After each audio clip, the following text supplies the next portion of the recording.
కేటీఆర్ నిన్న విలేకరుల సమావేశంలో ఏం చెప్తున్నాడు? రైతులని అతకడి లేచి సంగారెడ్డికించి దవాఖానకు అతకడిల మీద తీసుకొచ్చిర్రు అంటున్నాడు. నేను కేటీఆర్కి అడుగుతున్నా, నువ్వు మంత్రి పదవి చేసినవా లేకున్నా ఏమైనా చెప్రాసి పని చేసినవా, లే అయ్యని అడ్డం పెట్టుకొని మంత్రి అయినట్టు అనుకుంటున్నావా?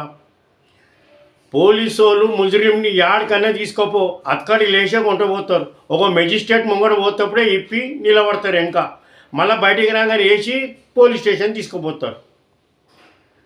ఒకటి. ఇక రెండోది, గతంలో కొండపల్లి సీతారామయ్యను ఉస్మానియా హాస్పిటల్ తెచ్చినప్పుడు అతకడి లేచి మంచంకు కట్టేసి రాయినని ఒక చేయితోని. జర తెలిసి తెలియకుంటే జర అడుగు జర విన్నావా? నువ్వు ఏడ చదివినవో ఏ స్కూల్లో చదివినవో ఉత్తగా మా అయ్య పేరు చెప్పుకొని మంత్రి అయినట్టుగా అనిపిస్తున్నది.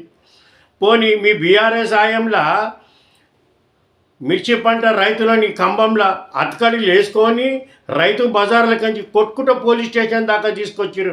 అప్పుడు నువ్వు మంత్రి ఉన్నావు, రైతులను ఎందుకు కొడుతురు, అతకడిలు ఎందుకు వేసిరని అన్నావు. పోనీ పోడి భూముల గురించి గిరిజనులను గర్భిణీ స్త్రీలను కిందేసి పోలీసు వాళ్ళు తొక్కుకుంటా కొట్టిర్రు. అప్పుడు అడిగినావు ఎందుకు కొడుతురు గిరిజన ఆడవాళ్ళ కానీ. 3 రోజులు పోలీస్ స్టేషన్ అన్నం లేకుండా పెట్టిర్రు.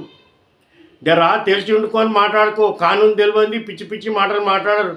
అక్కడ అతకడిలు ఇప్పేస్తే వాళ్ళు ఎలుకుర్రు అనుకో, పోలీసు వాళ్ళే కొలువులు పోతాయి. విన్నావా? ఎమ్మడిన జవాన్లే కొలువులు పోతాయి. మీ లెక్క కాదు, పోలీసు వాళ్ళని పెట్టి లంగేవారం ఆన్ ఫోన్ టేపు ఈయన ఫోన్ టేపులు చేయించుకొని ఇక్కడ అనుకుంటున్నావు. అయ్యింది. ఇంకా నువ్వు రాజకీయంగా మళ్ళీ నీ మ్యాచ్యూర్ మైండ్ ఉందా, బచ్చగాడ ఉన్నావా? అసలు మాకు ఏం అర్థమైతే లేదు రాబోయ్ నీది.